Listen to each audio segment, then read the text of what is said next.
নমস্কার, আগমনীর ক্লাসরুমে আপনাদের স্বাগত জানাই। আচ্ছা, বিপর্যয় শব্দটা শুনলেই কেমন একটা ভয় করে না? মনে হয় ইরে একটা হট করে ধুম করে যেন নিয়ে কেউ মাছ নদীর মাঝখানে ফেলে দিল, একদম তলিয়ে যাচ্ছি হঠাৎ করে, এরকম একটা আতঙ্ক হয় বিপর্যয় শব্দটা শুনলে, না? ঠিক এটা কিন্তু শুধু যে মানুষের জীবনে ঘটে তা নয়, এটা কিন্তু প্রকৃতিতেও ঘটে।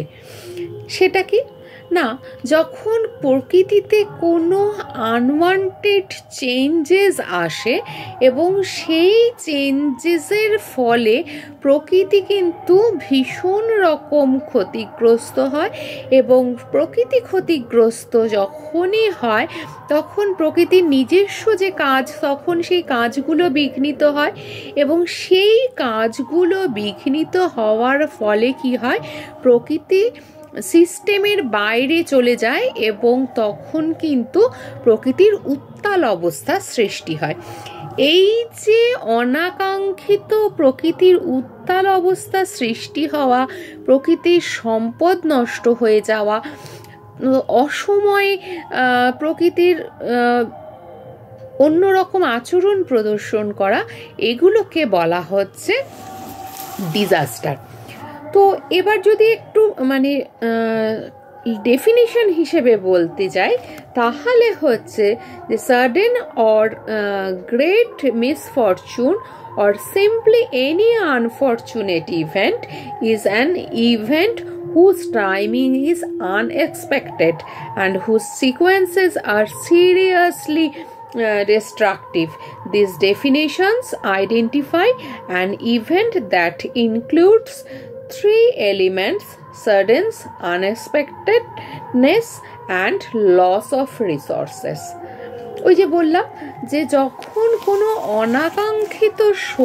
অনাকাঙ্ক্ষিত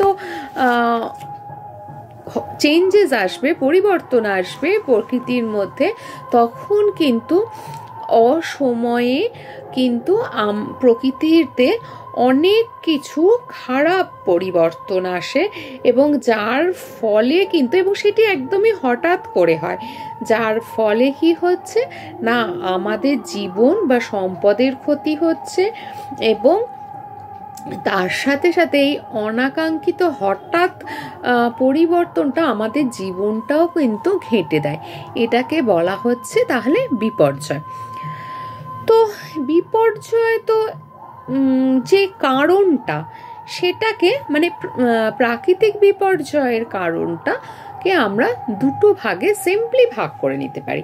একটা কি হতে পারে, একটা হচ্ছে যে প্রকৃতির নিজস্ব কারণেই হলো সেটা, ঠিক আছে? ধরুন কোথাও আগ্নেয়গিরির অগ্ন্যুৎপাত হলো, প্রকৃতির নিজস্ব কারণেই ওটা হতে পারে। হ্যাঁ, তো সেক্ষেত্রে সেই কারণে হয়তো হঠাৎ কোথাও ভূমিকম্প হয়ে গেল সেই জায়গাটাতে, তার ফলে কি হতে পারে না, তার ফলে যেটা হতে পারে, সেই ভূমিকম্পের ফলে ওই অঞ্চলের মানুষ বা সম্পদের ক্ষতি হলো, বিভিন্ন প্রাণী মারা গেল, বা এমনি যে সমস্ত সম্পদগুলো আছে সেগুলো নষ্ট হলো। তো এগুলো হতে পারে। আর একটা হতে পারে কি, আর একটা হচ্ছে, এবং স্পেশালি ওইটাই বেশিরভাগ সময় ঘটে থাকে, একদম আমাদের অকাজ কুকাজের ফল, অর্থাৎ ম্যানমেড ডিজাস্টার। যে প্রাকৃতিক কাজগুলো, যে প্রাকৃতিক বিপর্যয়গুলো ঘটছে, সেগুলো একদম আমরা যে সমস্ত ভুল কাজকর্মগুলো করছি, সেই ভুল কাজকর্মগুলোর দরুন। সেগুলো কি করে হতে পারে, সেগুলো না আমাদের ইচ্ছা পূরণের জন্য হতে পারে, আমাদের প্রয়োজনের তাগিদে হতে পারে। হ্যাঁ, তবে আমরা বেশিরভাগ ক্ষেত্রে প্রয়োজনের থেকেও ইচ্ছার পূরণের জন্যই ভুল কাজগুলো করে থাকি।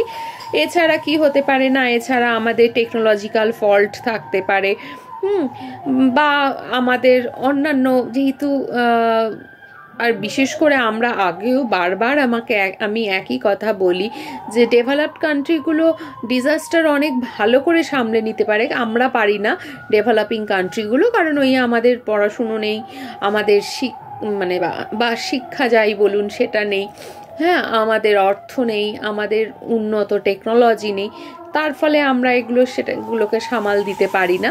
তো যাই হোক, মোটের ওপর বিপর্যয়ের দুটো কারণ, ডিজাস্টারের দুটো কারণ, একটা প্রাকৃতিক কারণে বিপর্যয় বা ন্যাচারাল ডিজাস্টার, একটা ম্যানমেড ডিজাস্টার বা মনুষ্যজনিত কারণে ডিজাস্টার। এবার এ তো গেল ডিজাস্টার। এবার হচ্ছে ডিজাস্টার তাহলে ম্যানেজ করব কি করে, অর্থাৎ পুরো ডিজাস্টারকে ম্যানেজমেন্টের আওতায় আনবো কি করে। কারণ ম্যানেজমেন্টের আওতায় আনা ছাড়া এটাকে কোনোভাবেই রেজিস্ট করা যাবে না।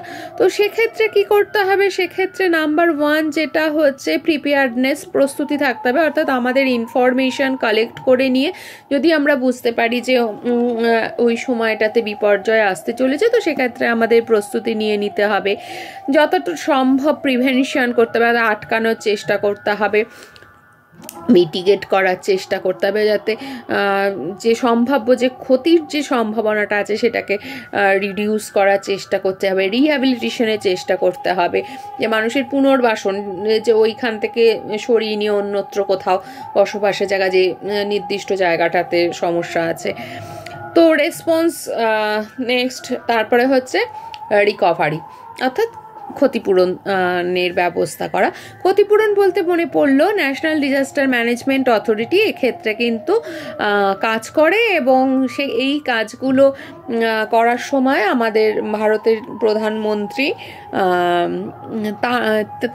তিনি যিনি থাকবেন প্রধানমন্ত্রী, তিনি এ কাজে সাহায্য করবেন, এবং ন্যাশনাল ডিজাস্টার রিলিফ ফান্ড গঠন, অর্থাৎ NDRF গঠন করা হয়েছে, যেটার মাধ্যমে কিন্তু এই সমস্ত মানুষদের ক্ষতিপূরণ বাবদ অর্থ সাহায্য করা হবে। এছাড়া অন্যান্য সুযোগ সুবিধা বিষয়গুলো তো রয়েছে, এমনকি যে সমস্ত ইন্স্যুরেন্স কোম্পানিগুলিকে আছে তাদেরকে বলা হয় যে তাদেরও এ বিষয়ে এগিয়ে আসার জন্য এবং ক্ষতিপূরণ দেওয়ার জন্য। তো আশা করি আজকে আমি এই ডিজাস্টার বিষয়টা কি সেটা আপনাদের কাছে তুলে ধরতে পারলাম, এবং যেহেতু ডিজাস্টারের মূল কারণ হচ্ছে আমরাই, তো আমরা যদি একটু নিজেদের শুধরে নিতে পারি তাহলে আমরা মনে হয় যে এই বিপদগুলোকে এড়িয়ে যেতে পারবো।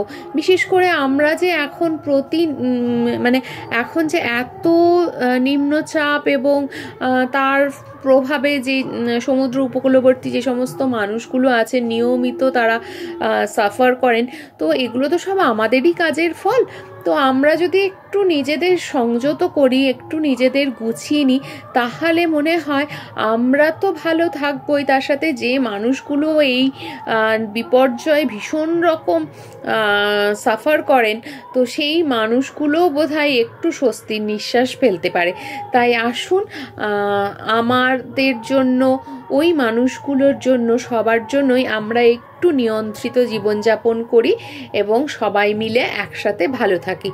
আর যদি আমার আজকের এই বিষয়টা আপনার ভালো লেগে থাকে, লাইক কমেন্ট শেয়ার করবেন, আর যারা নতুন আছেন তারা প্লিজ সাবস্ক্রাইব করে দেখবেন।